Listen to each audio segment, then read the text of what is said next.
And you know what time it is. Today Welcome to episode 4. Today, episode 4, we are doing the...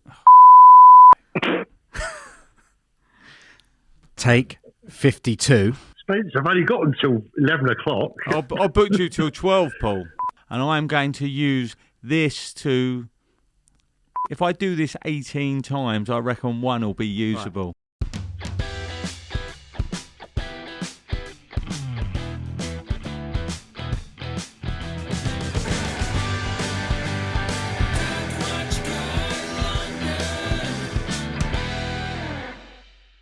Hello, watch lovers. You know what time it is. Today, episode 4, The Submariner's Journey, with my special guest, Paul Thorpe, and the producer here, Gavin Alexander. I've absolutely thoroughly enjoyed spending 45 minutes trying to get Spencer get that introduction right. It's been fantastic. I have to say, it's the greatest part of my day watching Spencer try to do an intro of a show. Paul, are you on the moon I'm today? I'm not sure about that.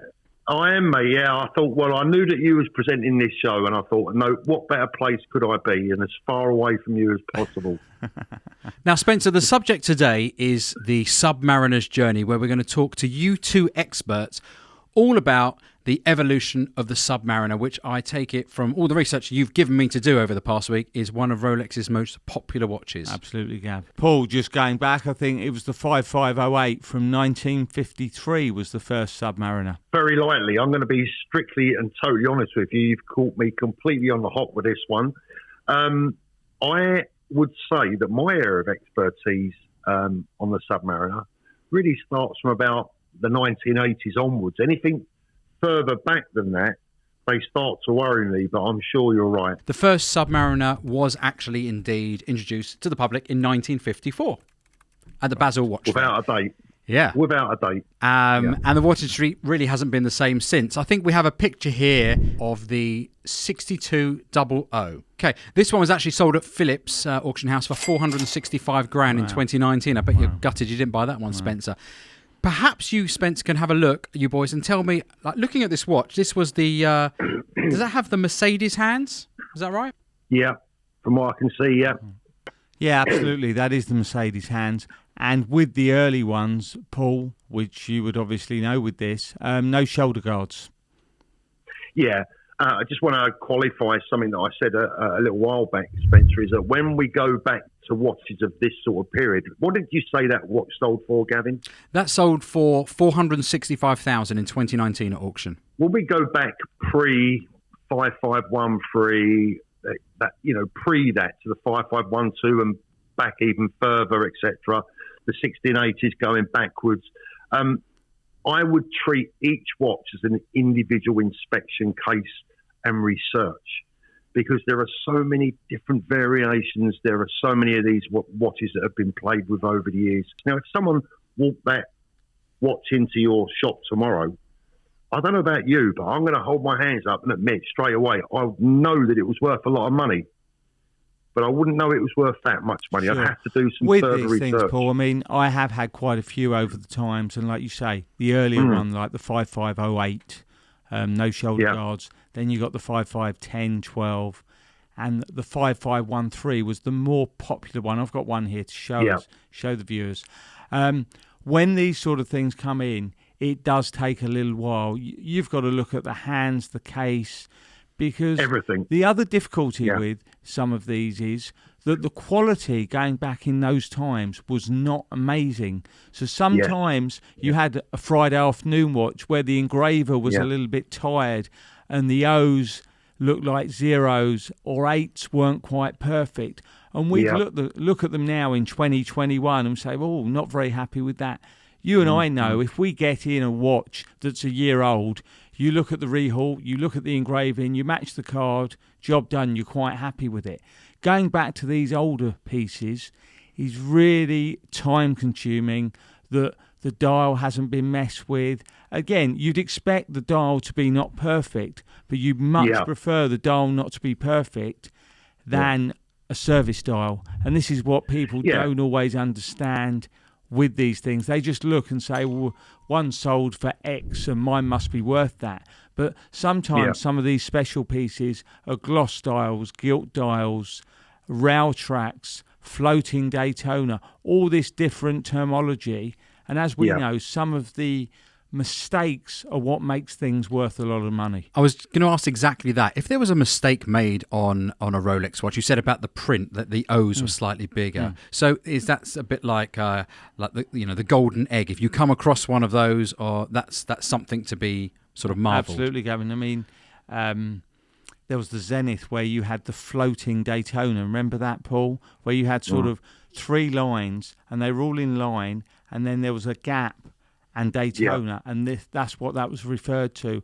Of late, on the more modern pieces, the APH dial, where it's like Cosmograph, and there's a gap and APH, and all of these things that caused issues. There's so many of them. That's the thing. I say, Gavin, it's a great question that you asked. The thing is there, what I was trying to explain, I don't know if it really made sense, but there are so many of these quirks. I mean, if we go back just to say the 16610 LV, the anniversary sub, I think from memory there are like 13 different dial variations. Wow.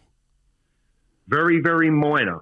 And then on that, Paul, you've got bezel, haven't you? The Fat Four that everyone goes on about.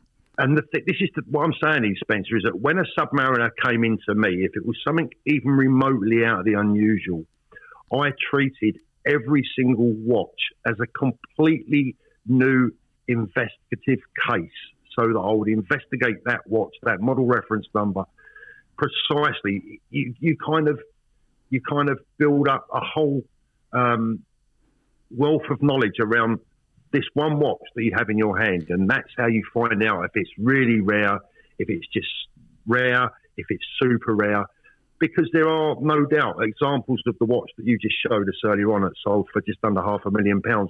There will be other examples of that watch from a similar sort of period that won't be worth anywhere near that amount of money. What is it about the Submariner that has made it such a popular watch? Obviously, it started in 1954, and yet here we are in 2021. It's sought after. It's a piece to have on your wrist. It's a lovely, beautiful watch. What is it about the watch, do you think, that makes it so popular? It's just been a classic piece. And it's interesting how the Submariner over the GMT, obviously Submariner being diving with the bezel 10 round to 60, and the GMT was hours. I mean, Paul, I'm sure you'd agree, going back in the 90s, 2000, I mean, I would probably sell 5-7 to 1 subs over a GMT. Would you not agree? Yeah, all day long. And now I feel it's probably... It's closer, but I'd say it's about 60-40, still subs, 70. But subs are still slightly ahead. I would say the Batgirl and the Pepsi now in the GMT range are stronger than the Starbucks. Would you not agree? Yeah, possibly. I mean, look, Spencer, I'm not retailing these days, so you'd be better qualified than me to say. I think, to answer Gavin's question, I think that the Submariner has always been a hugely iconic watch, but I also think that one of the reasons it's been perhaps more popular than the GMT is that, look, most people go swimming, or they can jump in the pool, or they have an association with the water in some way or another. But the GMT is harder to operate, if for want of a better expression. Not many people really know how to use that GMT function on the GMT, and they don't fly a lot. They can swim a bit, but they can't fly at all. So they perhaps don't quite have the same affinity with the GMT that they have done over the years with the sub. I mean, I know that, my first sub was a 5513, and that's where I really fell in love with a Submariner as a watch. And that was back in the 80s. I mean, the 5513, from memory, ran for about best part of 30 years, I think. I mean, it was a hugely... It was ages, mate, years and years. Unprecedented in today's modern times. And its predecessor, the 5512, I think ran for more than 20 years as well. I may be wrong. As I said, I have not had the benefit of doing any research for this. But I know the 5512, the non-date sub, came into production shortly after I was born. I was born in 61, and I think the 5512 was shortly after. I think you're about right. No. So the Submariner is a diver's watch, right? But they were genuinely used to take down, to go diving. The absolute rarest piece is Comex. So Comex were a French diving company who worked with Rolex, and they worked in collaboration. They put helium gas escape valves, didn't they, on Submariners? And some of the earlier, and again, you couldn't buy these pieces. You had to be a diver, and you were given it by Comex, and Comex worked with Rolex to produce these pieces. But some of the earlier pieces I've seen where you had engraving on the back of the watch. It was only the back, wasn't it, Paul, the case? And the dial would look the same. Yeah. And went for crazy money. And then you had some that did have Comex on the dial. I mean, very rare pieces. And to get one of those with a diver's log, I mean, I've handled a few over time, going back a few years. You're talking 30, 40, 50,000 pound plus a number of years ago. And now, as time goes on, they're more rare. I didn't realise that Panerai had been around for such a long time as a brand as the original diver's watch. And actually, in the Second World War, it was actually Rolex, their model 3646, which I think we can see on screen now. It was a Rolex watch, and the dials were simply made by Panerai. Absolutely. I've had that watch, Gav. Have you? Going back about 10 years, I've had one of those pieces. And they were very military, amazing. It really was. Just want to correct myself from a little bit earlier. I just looked something up. So the 5512 was in production from 1958 to 78, so a 20-year run. And the 5513, I was right about the 5513 from 1962, shortly after I was born, all the way through to 1989. Wow, 27 years. That's incredible. Yeah. So, Spencer, just looking at the 5513 now that we have on the screen, I'm not sure if you've got one just next to you there, but taking that alongside a 2021 model, what's the fundamental difference now between the watches? On the 5513, well, that's obviously the non-date sub with the earlier bracelet where it didn't have what they call the solid end links and it had holes in the case. I mean, if we move now to the 2040-60, there's not a huge amount of difference. Essentially, when you look at it and analyse it, it is an entirely different watch. You've got a ceramic bezel, you've got a completely different type of stainless steel in use, solid bracelet, different movement. It's an entirely different watch. But essentially, the DNA, the Submariner DNA is still there for everyone to see. You said your first Submariner was 5513? Yeah. Do you remember what you paid for that? No, it was a gift from my parents, so I'm not exactly sure what they paid for it, to be fair. Oh, how lovely. It would have been, by today's standards, not a lot of money by today's standards. Paul was a shillings and pence person, I'm sure, back in the day. That's sort of, we're a different generation, me and Paul. All right, chaps, so I'm just going to do a quick round quiz with you, okay? So this is from the Rolex brochure 1967. Okay. Year I was born, Paul. You were probably 21 at the time. As you can see, Pan Am didn't quite get the plane of their dreams, okay? I think we nicked that with a bit of Concorde. Yeah. But that's the GMT Master. How much do you think that watch was in 1967 as your best guess? Paul? So the winner, I suppose the winner is the one closest, isn't it? Obviously. Yeah. So if I say a figure, is Spencer going to go, it's just got to go higher or lower, is he? Yeah, I think we could do that. 1967, I am going to say that watch cost £395. Spencer? No chance. I would say lower than that. I reckon probably half of that, Paul. Okay. In 1967, a GMT Master cost £84 and 15 shillings. Wow. Does anybody even know how much 15 shillings is? 75 pence, isn't it? Was a shilling not 5 pence? 5p, wasn't it? 5p. No, it's more than a pound, isn't it? Shillings, 12 shillings to a pound. I don't know. There we go, Paul. No. Yeah, we got to agree with Paul there. We'll it's agree an age with Paul. thing. Yeah, it's an age thing. Right, let's move on to our next show and tell. Spencer, you'll be the first up to guess for this. This is from the 1984 Rolex catalogue. So we're basically going to look for the model, the 14060, which is the Submariner on the left-hand side. Non-date. Non-date Non-date, Submariner 14060, 1984. How much was it advertised at in the Rolex catalogue? I would say that would be somewhere in the region of £1,000. No, I'm going to go less. I'm going to go 650. I'm going to go 775. Wouldn't we love to buy that watch for £775 now? That watch was £1,375. 1375. Paul, that actually surprised. More Just than I looking thought, at that actually. now, that seems quite a lot of money. For 1984, I mean, that's 36 years ago. That's 36, 37 years ago. Moving on, we're going to go to the 16750, the GMT Master. That's probably one of my favourite pieces. 1988. Paul, it's for you to guess first. Well, going by the sub, I'm going to say 1,550. Interesting. So you've based that on the last guess for the Submariner. Yeah. Okay. Yeah. Spencer. It's got a date. So if the non-date was back 13, I'd say it's got to be more than that. I'd say it's got to be more. I'll go higher. Okay. Ready for this, boys?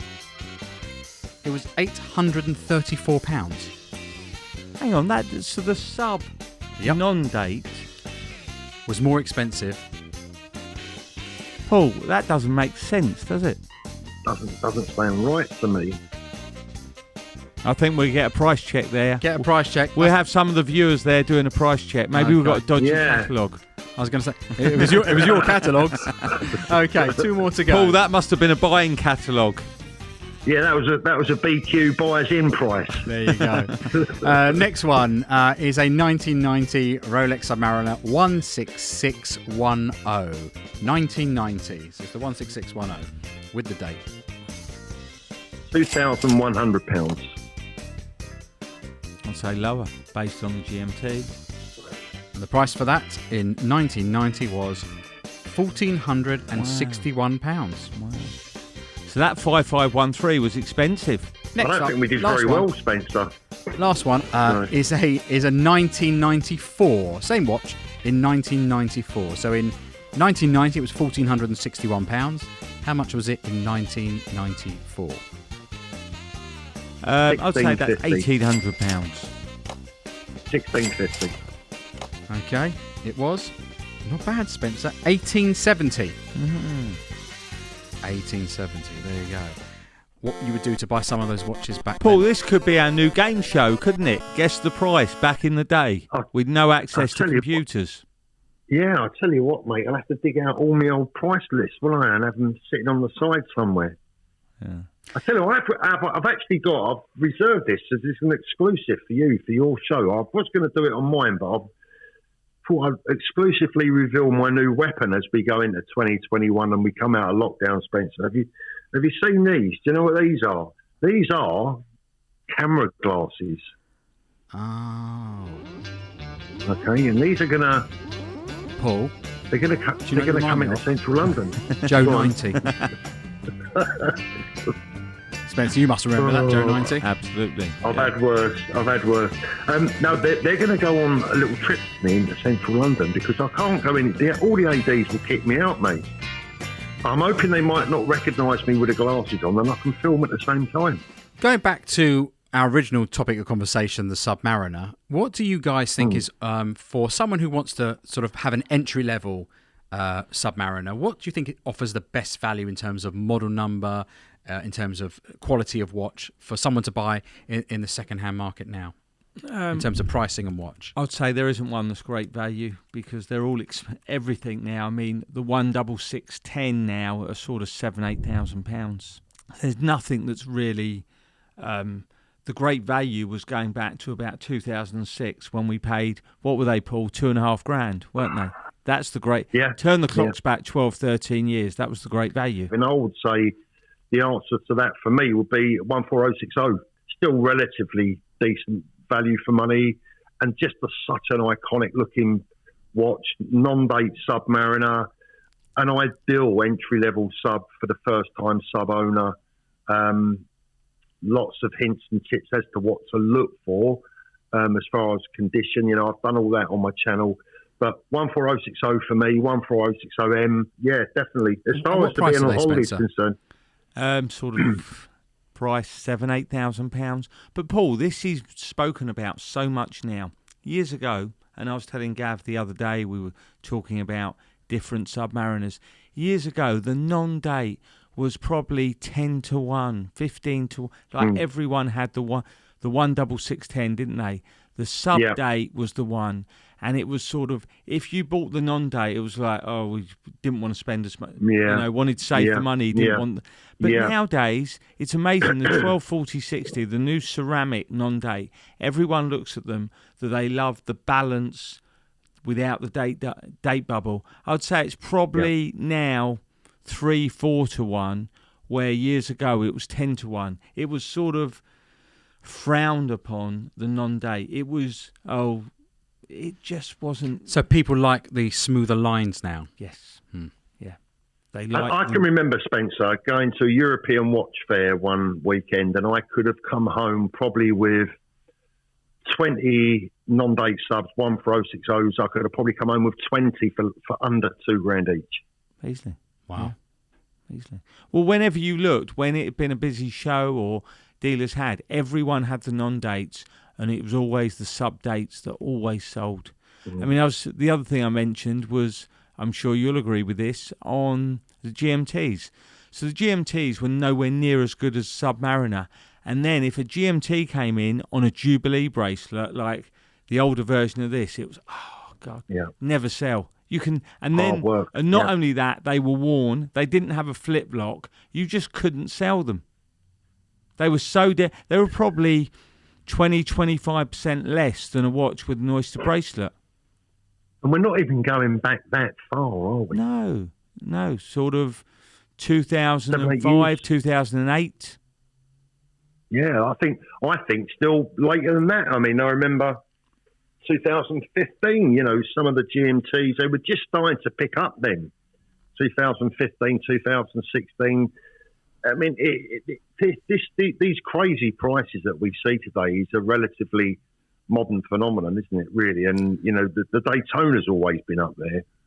But the lack of availability in general has been coming. We've seen it coming, and it's it makes you laugh. A year or so ago, people were predicting that the Rolex bubble had gone bang. If only they knew it had just been pumped up a few more foot-pounds. Well, it does feel like with COVID, people have had nowhere to go, no holidays. They've got cash in their pocket. They've been earning their money. Yeah. Those who've been fortunate, obviously, to keep jobs and they've put it into investments. Whether it be investments of Bitcoin or that's another big topic of conversation. But Rolexes really have pushed on.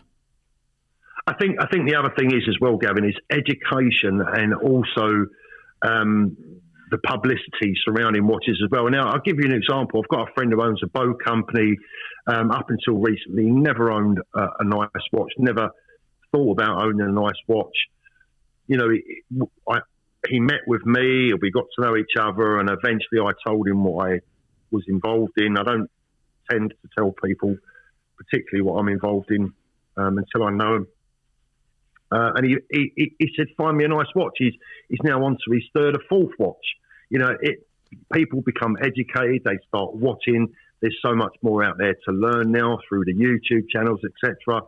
So I think that it's awareness as well. Education and awareness was probably the word I was looking for. A lot more people are aware and a lot more people are educated. And that makes for a far more busy and active industry. Yeah, I also think the fact that because the sort of the Rolex over the last few years, especially with the stories of the discontinuation of models and watches holding their price, it's become a far wider appeal in terms of the ordinary person having something to make an investment in. They see it as an investment case rather than just a watch to wear on their wrist for something nice. Well, you've definitely got two different types of people now in the business. There are the investors or the people that are money orientated, and I guess you could say that about me and Spencer. And then you've got the purists who will say, You know, how dare you talk about value retention in a watch? It should be about your passion for horology and the watch itself, which I get as well. I've never said anything. I've never pretended to be anything else other than an out-and-out businessman, a former watch dealer. I love watches. They are a passion of mine. But my hobby has always been making money. And I don't know, how do you feel about that, Spencer? I agree with you. I mean, if I went back 10, 12 years ago, sort of 2006, we just bought and sold watches. No one really looked at them to make money. It was something that was nice to have. It was a status to have a nice piece. But you never looked at it that 2 years later it was worth more money. As times move forward, that's exactly You're talking about your customers now. You're talking about the average everyday man in the street didn't look at it as a money-making project. Absolutely not. He just wanted to have a Submariner or a Day-Date. I have many a customer who just wanted to have a nice watch for the sake of having a watch. But now it's sort of, as we know, everyone wants to buy a GMT and buy it at list because they're worth they're worth a profit. Yeah. Daytona's 10,500 and nothing sells for under 20,000 now. The Submariner, but it's all the way across the board. So there are people who are just buying up Rolexes, and that's where everyone's a watch dealer. And does this translate across other watch brands as well? Because I know we've spoken a lot about Rolex today, obviously, because we were talking about Submariners. Well, it's spreading. I think it's spreading, Spencer. I think we've seen it with AP to some degree, and we've even seen it with that Zenith Chronomaster Sport that was recently announced. There are a few people trying to convince you. Yeah, the main two are Rolex. I mean, Pateks. The numbers on some of these Pateks, they're double, triple. Crazy. Oh, really? Yeah. The 5711. Which was about 22,000, a plain timepiece. You would look at a Nautilus and just think, it's a nice watch. Yeah. We're trading at 50,000, which was a fortune. Gets discontinued, and they were asking 80, 90,000. They're now settling, well, they're advertised around 80-ish, but it's a £22,000 watch. But someone else phoned me up today with, I think it was the 5712. Again, 30-odd thousand, and they're 70s and 80s. Wow. Paul, there's a question that Spencer asks everybody every week, and I have the privilege of asking you this week, because if Spencer was going to buy you, as a little present, any watch, what would be your holy grail timepiece? Is there a budget? There's no budget because Spencer's buying it for you. Just the most expensive one he has in his store. Just as simple as that. The most expensive watch there is. Simple as that. There we go. The most expensive watch he owns. Yeah, I'm not price driven at all. I'm not proud. Yeah. No, seriously. I'd have to really, if it was a genuine offer, I'd have to really think about it. But seeing as it's just a game, I'd probably go for an AP offshore, something like that. I mean, I'm not really into my Pateks, if I'm honest. I mean, I own one or two, but they're not really anything that rings my bell. I don't wear them as such. There are some weird and wonderful watches. MB&F, I've mentioned them before. Jacob & Co. have actually making some amazing pieces. Absolutely amazing. Truly remarkable pieces of horology. But there is so much out there, I think. So what am I sticking on your Christmas list from him? Just a nice 18-carat pink gold AP offshore would do nicely. Thank you, Spencer. I've got it all noted for you, Paul. Don't worry. We'll wait for the Christmas rate. Mid-40s. Yeah, mid-40 grand to sort me out, Spencer. I'm not greedy. To be fair, Spencer, across the whole season, you're not going to have to shell out a lot of money on all these watches for everybody. Well, Paul does it every week. I've got to give the staff one, him one. There's always something. There's always someone who we got to give a watch to. Very clever. I give away Casios. Thank you, Paul. Thank you, Gav, for today. I think it's been a great show. Really nice to have you on here. And just want to say to everyone to press that button, subscribe, if you can hit those buttons. And lucky I've got all this pre-recorded for you, by the way. I put him on the spot every week now. I was only doing that because I knew Gav wanted to put it in. Guys, I'll tell you something now. If you want a bit of entertainment, don't watch me, watch Spencer. You're going to have more laughs watching Spencer than you'll ever get watching me. I'll tell you what, Paul, why don't you do us the honours? Why don't you outro that Watch Guy London this week? Thanks for watching, everyone. Really appreciate it. It's goodbye from Paul Thorpe, from Gavin, and from your host, Spencer Dreyer of BQ Watches, who is that watch guy London. We'll see you next week.